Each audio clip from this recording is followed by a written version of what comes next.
of our stream? Like and subscribe. Should you comment? No. Probably. We can't comment because Oh, wait. the creator turned off the comments. This is a creator that doesn't care about community engagement, which is the absolute nicest thing you can say about the creator. Okay. I think I also probably need a terminal up, right? What am I doing? Okay. So if I remember correctly, we were doing something to the effect of writing a recursive function exclusively in a return statement of a function using pattern matching. Does that sound right? For sure. Okay. So let's just go ahead and pop a little yoink on this and slap it in a little circ main, right? Does that not sound reasonable to us? Wow, there's like crazy stuff in here. I wonder if any of this matters. What do I usually use for this class? Do I use the thing called Rust? I don't know. Cargo, new. What number are we on? We're on like 31. Okay. Name Hamming. Okay. CD 31. Nvim circ main. Okay. There's no way that's what that's supposed to look like. Okay, no, it's fine. It was just on multiple lines. Okay. So I think this is what we're working with, and the thing we were doing was we were reading in... Oh, I don't remember the standard in boilerplate. That's crazy. How am I supposed to remember that? So we will grab that from here. Perfect.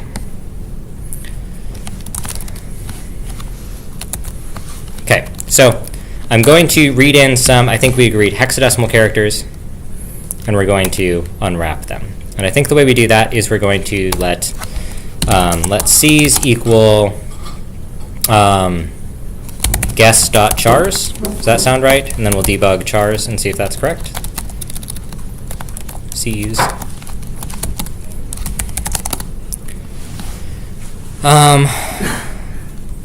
We have an incorrect delimiter. Oh, this is the thing that I said was wrong on the slides. Do you remember this? So, see that on, well, let me put on numbers. So set number. Okay. So in line 4, I have a pattern matching block, and this is why I had to teach an example of pattern matching, because this is crazy, right? Obviously, this is open, but like this is not a pattern of code I'm super used to looking at because I don't write a ton of Rust, right?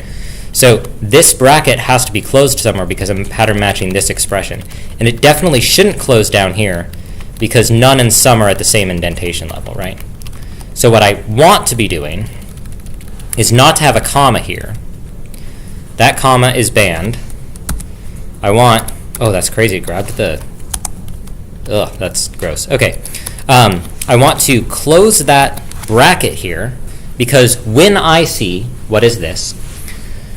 If I'm looking at a stream of characters and I see that I currently have a character, and then I also see that the last character exists, I want to print the current character and the last character, and then I want to return something, okay? Which is in this case is the last character. So then I'm going to return the last character because I'm going to match this and then return it. This bracket here in line 7, this ends an expression in a match block. And expressions in match blocks are comma terminated. So I need a comma here. Oh, and one of the people that bullies me about Vim told me to use double Z instead of :x, which I do not find easier to use at all, but I am extremely susceptible to bullying. One of the other people that bullies me said I'm supposed to teach you about Vim Tutor. Have you all heard of this? Okay, now you have. All right, I don't know what I was supposed to tell you about it, but anyways, you can type Vim Tutor. And apparently, this takes 30 minutes. Okay, I'm not going to live stream myself doing Vim Tutor. Okay, so we successfully, wait, did we successfully run? No, cargo R.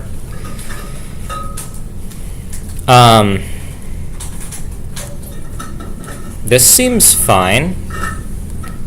unused chars that must be used. That seems fine. Okay, OX 1, 2, 3, 4. Cool. So there's my chars. And I think I can throw chars in last. Okay. O last. Or we'll just debug last.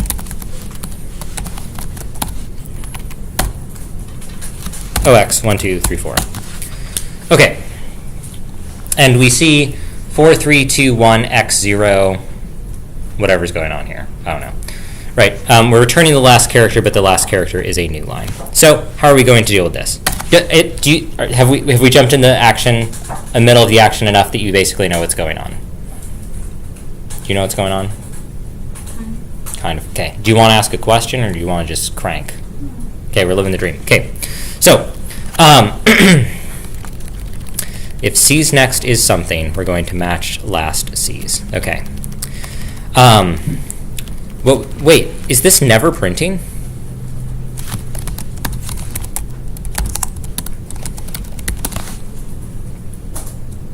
Oh, it's printing one character and a new line? Oh, okay. This is printing each one of these characters followed by a new line, right? Because I'm printing single lines at a time. So that M is the new line. And then it's printing backwards through 4, 3, 2, 1, X 0 to get back each of these characters. So that's what's going on in this line. Does that make sense? I'm debugging this code. Okay. This makes perfect sense, I promise. So what we actually want to do is, if we match a sum M, which means there is a last character that got past me, and I'm currently looking at a character, I want to print the current character and the last character, but then I want to return nothing because I've already printed all of this stuff. So I'm going to return none here. Did that stream of logic make sense? Did it really? Or are you just saying that to appease me? I like being appeased. Okay. So now we're getting pairs, but the pairs still are the worst, which is the technical term for this. Because we've paired 4 with a new line, we've paired 2 and 3, and we've paired X and 1. And I would affectionately refer to that as the worst, right? That seems, would we call that perhaps turbo bad, right? Would we call it super bad? McLovin reference? I was born in the 90s. I only know 2 jokes, and the other one's from Napoleon Dynamite. Okay, which I have not seen. Okay. So this isn't that bad. All we have to do is, if we see a new line, what do we think of new lines? Bad. They're bad. They are as nothing to us. So I'm going to pair that with none. I think that's fine. Maybe I need another one up here? I don't know. I don't know how new lines work.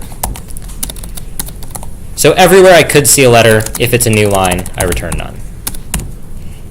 I think that's okay. Oh, that looks pretty good. That looks great. The only thing we have to do is get rid of the OX, right? No problem. How did we do that last time? Don't look at the first 2. Yeah, you just read them and don't look at them. You just don't tell anyone about them. They're just our little secret. Oh, I almost did :X, but I am extremely suggestible to students, so I undid my work. I pressed and held down the shift key, and I typed Z twice. And then people respected me, right? I'm going to go with a no on the respecting part. That's okay. Cargo run. Not mutable? Does it have to be mutable to do that?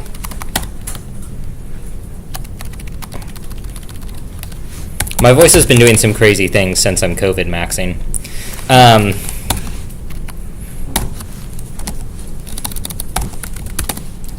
Oh, that looks pretty good.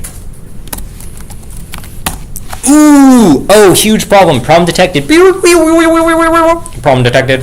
Okay, what is the problem? If we get 1 digit left over, it just goes back to main. No one ever prints out the poor little digit, right? those digis get unappreciated, right? And so the problem is if I gave this computer my digis are 7 characters, right? Because I don't have an area code. I do have an area code. I have an area code, but also an international code, so I have 11 digis. Fun fact. Which means I have an odd number of digis, which means I have to deal with the odd-numbered case. But at this point in time, I think we're kind of well into our honk honk silly goose era, so we just need to put this entire recursive function inside a wrapper function to get everything to work nicely. And let's see if that's what I do next. Whoops! So I should probably rename this into pairs. You'll see I have the matches with new line. And we can use an if-let block to deal with this problem. Did I show? I feel like I showed if-let on the stream. Is that true? Let rest equals last C's. Or no, it's going to be if let sum n.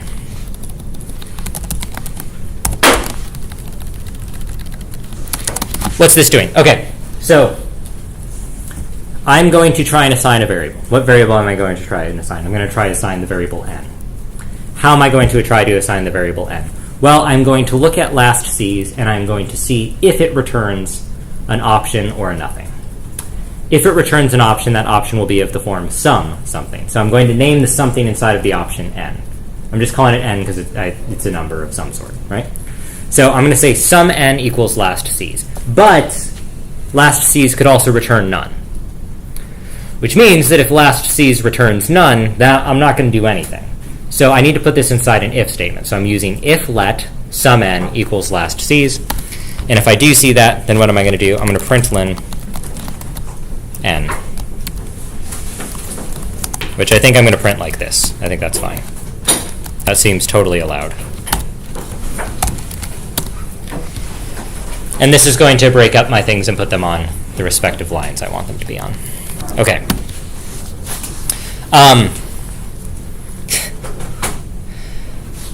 I don't really know a particularly graceful way to convert exactly 2 hexadecimal characters into a U8.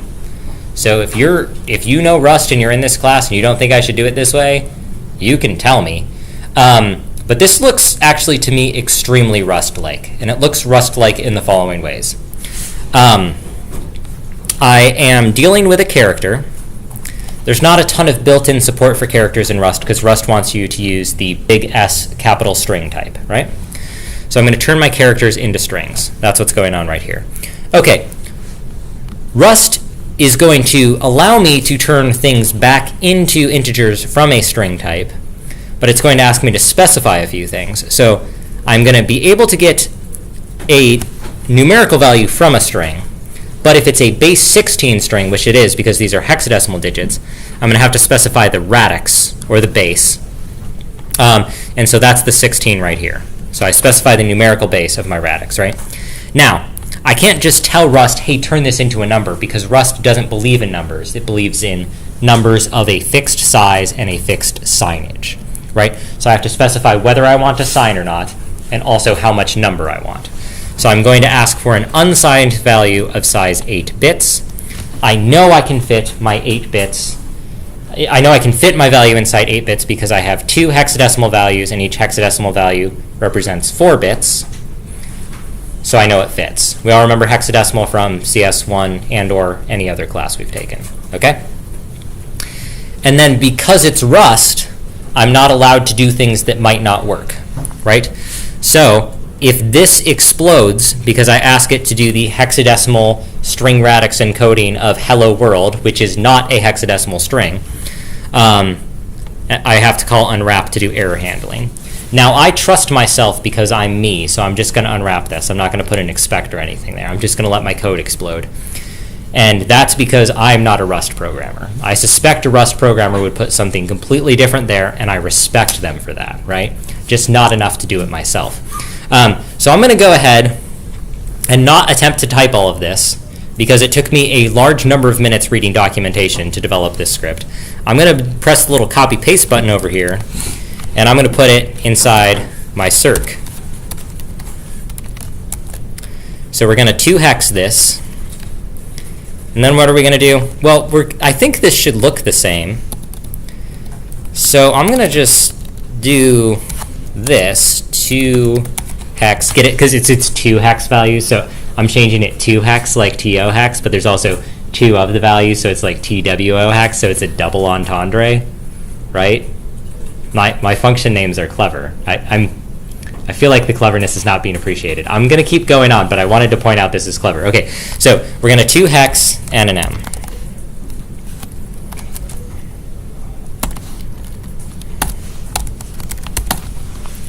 And we know that we're successfully turning it into hex because we are getting back what? We are getting back the decimal values that correspond to the hexadecimal values. I know you don't believe me. Don't worry. Does anyone in here love Python? None of you love Python? How else do you do base change calculations?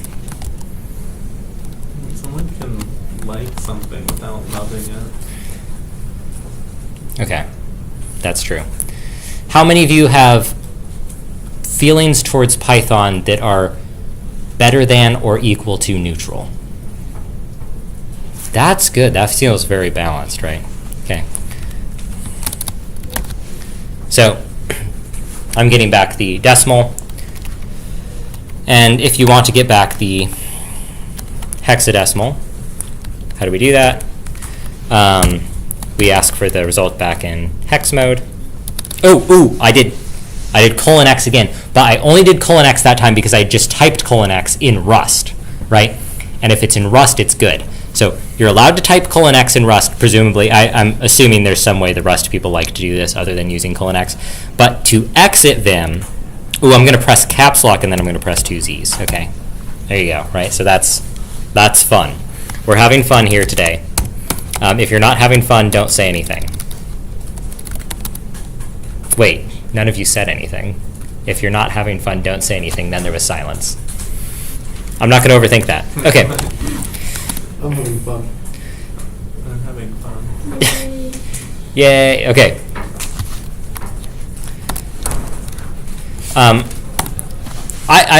I thought this was really cool. So, fair enough. We're going to bundle this into a vector. Why is that? I don't remember. I'm so far in right now. We've gone like one slide in like 20 minutes, but I've been having a blast the whole time. No, we've gotten one slide in 35 minutes. That's crazy. I told you I had 4 hours of content ready. Okay. So how am I going to get this packed up into a vector, right? Well, I love packing things inside of vectors. But I can't just return it because I'm already returning a character option. I'm going to write on this board what I thought no, I'm not. There's no markers. I'm going to say out loud to you what I see the options are here, right? So I can change the return type of this function. There's no law that says this function has to return a character option. I made that up. That was fake. That was an invention. That's a social construct. It's just like democracy, which is not real. Okay. Okay. So I could, instead of returning an option character, I could return basically some collection of numbers, right? Now, there's benefits and costs to this, and the most obvious one is like, well, how are you going to pass the character option around, right? So, okay, no problem. I return a tuple containing both a character option and a collection of characters, right? So that's one design decision. Here's another option, though, and this is the one I ended up going with. What if, in addition to giving the characters, the standard stir chars, to pairs, what if I just also give it an empty vector and let it fill up that vector over time? And that's the option I ended up going with. And this has been derided as cringe by others, but I think it's really cool. So I'm going to use that method. So what I'm going to do is I'm going to use the vector type. The vector type, I think, is the closest analog to Python lists, so that's why I'm showing it to you. I somehow miraculously have never once needed to use a vector instead of an array in Rust, probably because of who I am as a person. So I actually kind of never learned about vectors, but I also wrote Python for like 6 years without using a dictionary, so you probably shouldn't trust me, right?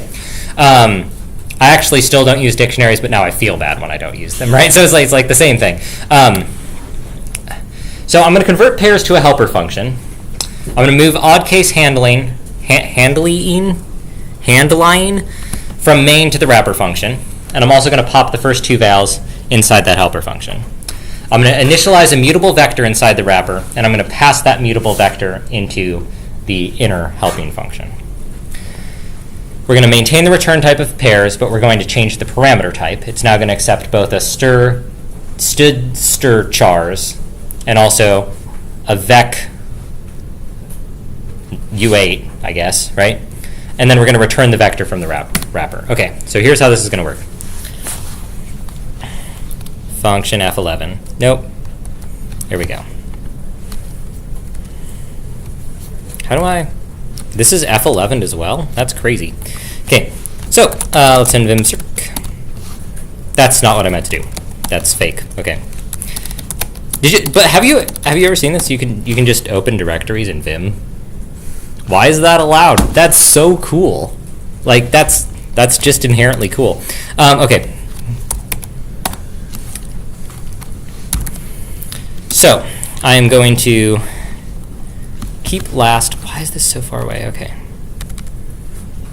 Pair it up. Okay. Didn't I do all this already? Okay, here we go. So I'm going to make my wrapper. Oh, it's so annoying with the comments. No, that's not what I meant. Okay. Can I just get rid of the comments? Ooh, this is better. Never comment your code. Okay, I have a question. This is an unironic question. So you all agreed that Python was your favorite language just a moment ago, right? We were all here, we heard it. What do you think about doc strings being triple quote string literals instead of comments? It's weird. I can't quite get over it, but like a bunch of, cause I think like PyTest like actually reads them, so it is important they're real code, right? Is that just for all multi-line comments, or is it specifically doc comments? So like anytime it's within triple quotes, it's an actual language literal, right? Is there a way to do multi-line comments without that in Python? Oh, I just octothorpe prefix every line. Okay. Which, and the break-even point from a typing perspective is 6 lines, which, like, when are your doc strings that long? Or when are they that long on average, right? I don't know. I have decided I don't like that, but I don't know if I don't like it for a good reason. Okay, so what are we going to do? We're going to wrap last. Okay. Fun chars to vec. We're going to take a mute. We're going to call it C's. It's going to be a stir chars. And this thing is going to return a vector of U8s. That's not how you do it. Vector of U8s. Okay. This has to be full screen. It just looks too weird. Okay, so we're going to create our empty vector, which I guess I'll call V, which is going to be a vec new.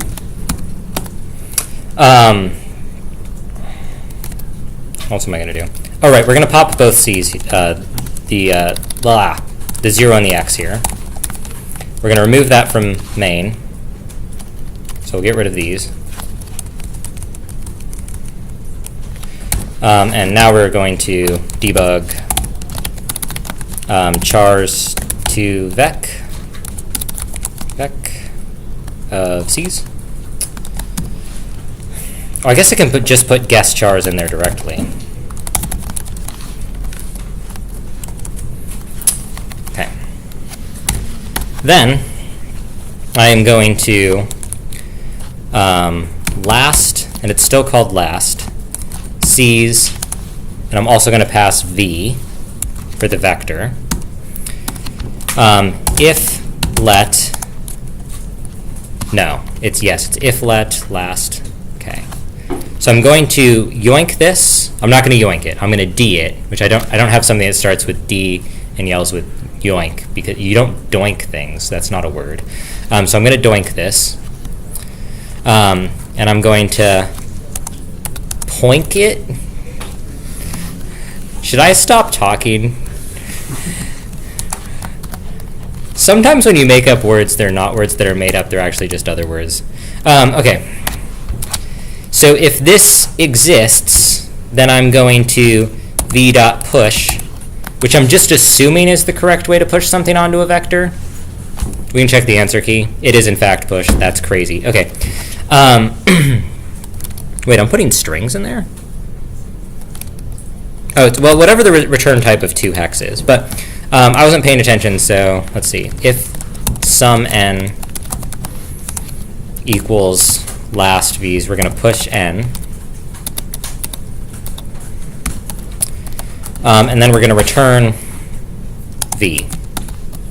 Does that make sense? And then up here, this is going to now accept a v, which is a vector of u8. Oh, I didn't say this thing was a vector of u8, did I? Okay, I think I have to give the type here. I'm going to leave it out and we'll see what the error message is. Okay. V is a vec of u8. And instead of printing this thing, we're going to v.push the value. And now, how many parens is that? Does that look like the correct number of parens? Yes? There's 2 at the end? Yeah. This thing we think is a number, right? Because we took 2hex and we turned it into a numerical value. So that seems fine. And then one thing's going on here, which is that this function call right here, that's last, when this function is no longer useful, we'll call it pairs. We'll just change it everywhere. Colon %s/ last pairs, enter, okay. Match pairs. Surely there's supposed to be one of these here, right? Did I delete that? Okay. Pairs is of type, it takes a C's, well, it takes a chars and a vec, so I have to give both. Okay, let's run this. Shift ZZ, because I'm impressionable. Cargo R. Oh, ooh, can't borrow as mutable. Not to worry, I have a plan. I'm going to change the type right here to be mutable. Did I declare this thing as mutable? Yeah, it's mutable. I might have to pass it a mutable reference. Okay. Consider cloning the value of performance cost is acceptable. I think it's not. Okay, so I think we're interacting with the ownership model now. When I call a function on v, that function has to be able to modify v, which means it needs to have ownership of v, or it needs to have the sole mutable reference. I can't clone this because that will make a new v, and I need to be returning values inside that v. So I need to have just one vector that I'm successfully passing around. It was at this point I realized this is probably not the Rust-like way to solve this problem, but I was in too deep, so I just kept going. And I think the way I can do this, I can probably just say like and mute or something. What am I doing? Okay.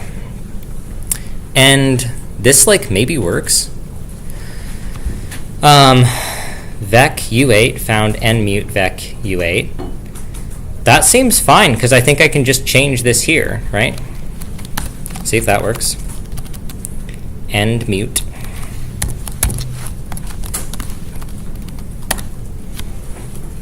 Is that allowed? Oh, look how many errors there are. Okay, I'm going to clear. Cargo run. Okay. Expected vec u8 found and mute. When is that? That's when calling it somewhere. Oh, I just put mute in the wrong place. So this actually has to be somewhere else, which is here, and mute. Ah! They have to be. So white space is kind of weirding me out here. So I think that's not allowed. I think that is allowed. This is definitely not allowed. But I think you're allowed to have white space after the character, or after the semicolon specifying type. Okay. Clear, cargo, run. Okay, how are we doing? Expected, blah, blah, blah, expected, blah, blah, blah. Consider mutably borrowing here. Oh, I was 100% sure I did mutably borrow there. Okay, so I'm going to add that mutable borrow in line 26. Set number. Where is it? Ooh, what's going on here? I just call v directly. How would I call it up here? I passed it as an and mute. So I am not just passing the vector. I'm saying you can look at this vector and you can change things in it, but it's still my vector, right? I'm not letting other people have my vector. This is kind of like the guest book at a wedding, right? So people are allowed to sign numbers inside my guest book vector, but I am retaining ownership of the guest book vector, right? And I'm still only letting my friends have it, right? Like I know everyone who has this thing. It's only pairs, right? This will definitely work. Okay, what's wrong now? Expected U8 found character. Okay, here's an intentional error. So let's take a look at this one. The Rust typing system is robust. What is sum n? Sum n is coming back from pairs. The return type of pairs is option character. That means that n is a character. I cannot put a character in a vec U8 because the vec U8 only has unsigned numerical values of size 8 in it, which means I have to turn this into an unsized numerical value of size 8. Fortunately, I wrote a function that does just that. It's called toHex, and it accepts a numerical value and also something else. It accepts 2 numerical values. I think I want to do...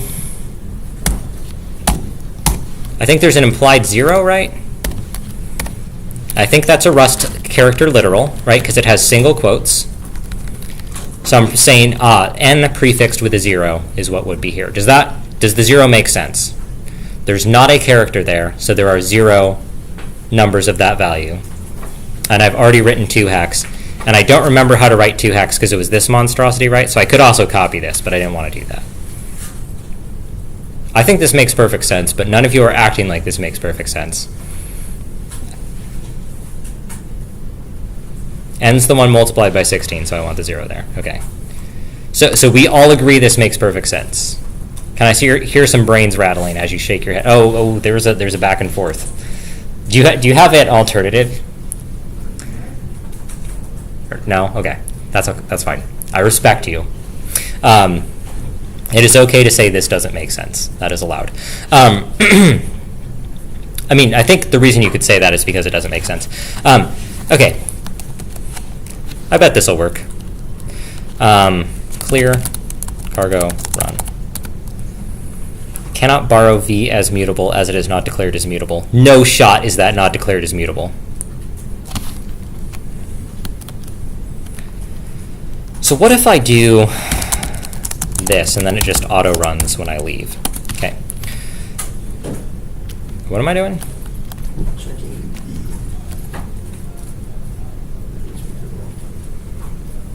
Wait, what was wrong?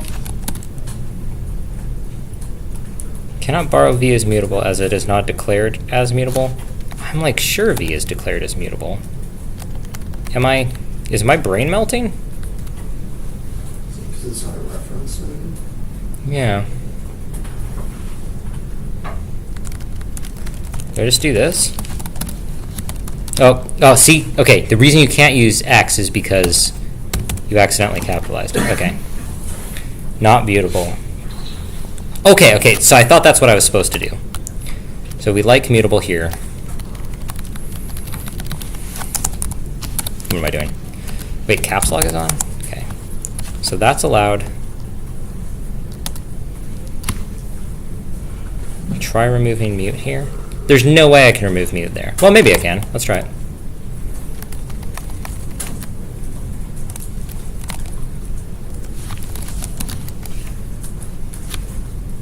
Okay, this is not allowed. We have to check the answer key because I don't know what's going on.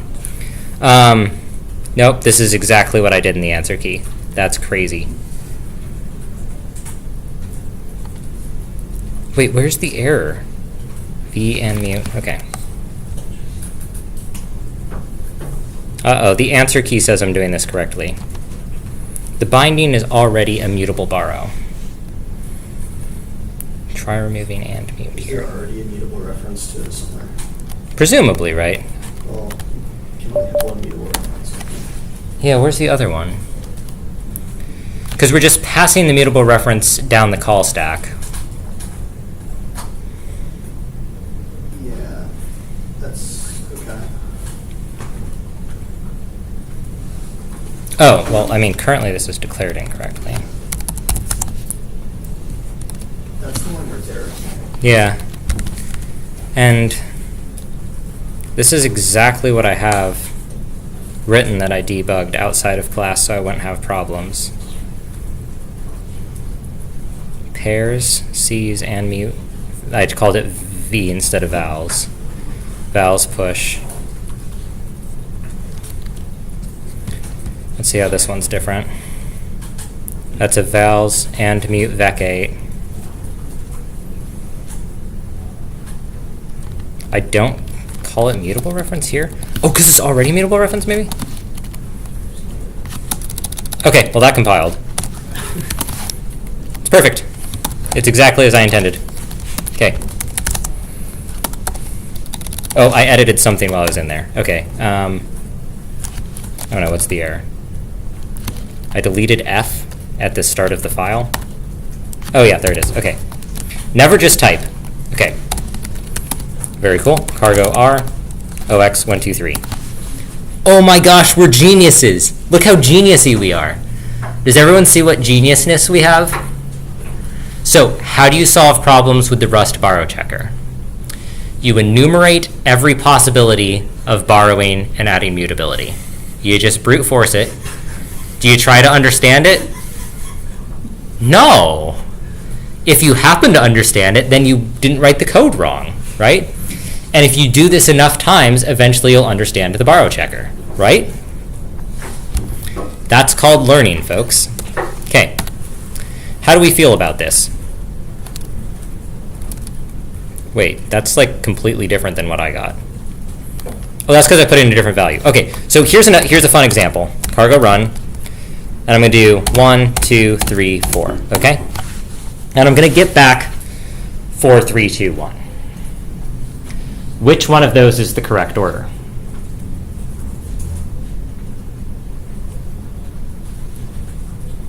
Correct. No one knows. There isn't a correct order.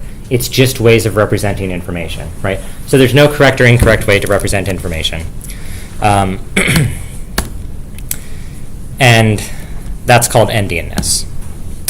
So endianness is basically this problem we have in computing where you have to decide whether you put the ones place or the tens place first, or the ones place or the 16ths place first, and there is no right answer. There are only two wrong answers, big endian and little endian. I introduced the term most significant byte MSB and least significant byte because it's a very easy way to explain this. This is closely related to the concept of most significant digit and least significant digit.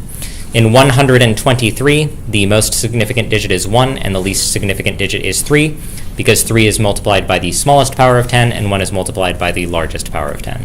In hexadecimal OX1234, 1 is the least significant. No, 1 is the most significant, 4 is the least significant. So here in 10203040, the most significant digit is 1 because it's multiplied by the largest power of 2, and the least significant digit is 4.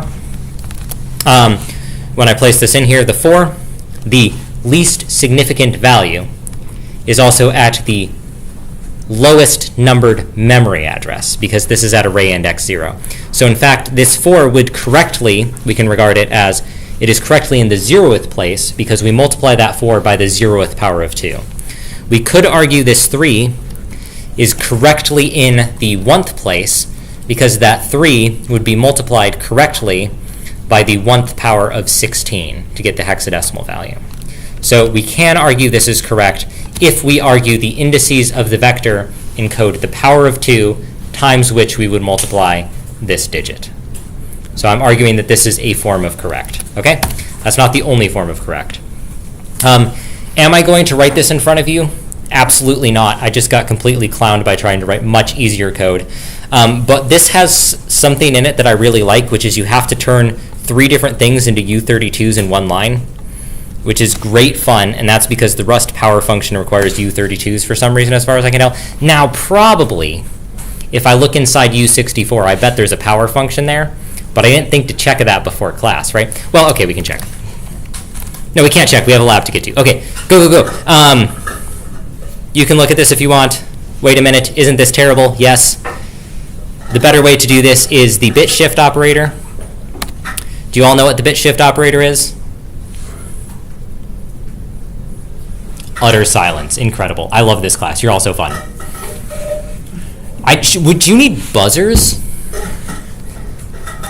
I kind of want a bunch of buzzers. Not even just for class, just like in life. I think like if I could put them at various points on my body and just like buzz in all the time. Okay, so fine. I'll demonstrate to you what the shift operation is. Is this a one-liner? Yeah, okay. So in the language about which in general we have non-negative feelings, we can use a bit shift, 1 shifted by x. We can apply it to numerical values. And we can shift things over by 1, and in binary that represents the bit moving 1 place. So if we take 1 and we bit shift by 0, we get a 1 back. If we take 1 and we bit shift by 2, we get a 2 back. So this is the same as doubling, because if you increase the significance of every bit by 1, that is equivalent to doubling the value. And this is also a very easy way to hack individual bits, which is basically the subject of today's lab. You can use a bit shift operator to pack and unpack these U8s into U32s. And that's really cool. Good job. Indy says you're supposed to do this way, which kind of sidesteps the purpose of teaching match statements in my view. And then Indy also said you can do this way, which doesn't even have pattern matching in it at all. But I'm showing this to you because someone thinks this is correct. I guess I think that using these maps is basically correct, but I wasn't trying to teach maps today. Okay, that was fun. Any questions? No? Good. Okay, all right, we'll keep going. And we'll keep going to the Hamming lab. I learned about Hamming distance from Professor Josh Lyson. Who's heard of Professor Josh Lyson? Yep, I think Lyson? Yeah. Lyson? Yeah. Ooh, that's maybe why he doesn't like me. That's fake. I made that up. I don't know if Professor Josh Lyson likes me or not, okay? I would assume because I'm so likable that everyone likes me. Okay. Hamming is named after someone that wanted to study engineering but went to the University of Chicago and found out there was no engineering programs, then became a science student and majored in mathematics, which is exactly what I did. So I put this comic here. Anyways, get started on the Hamming lab. I'll go around and talk to you. I'm turning off the stream because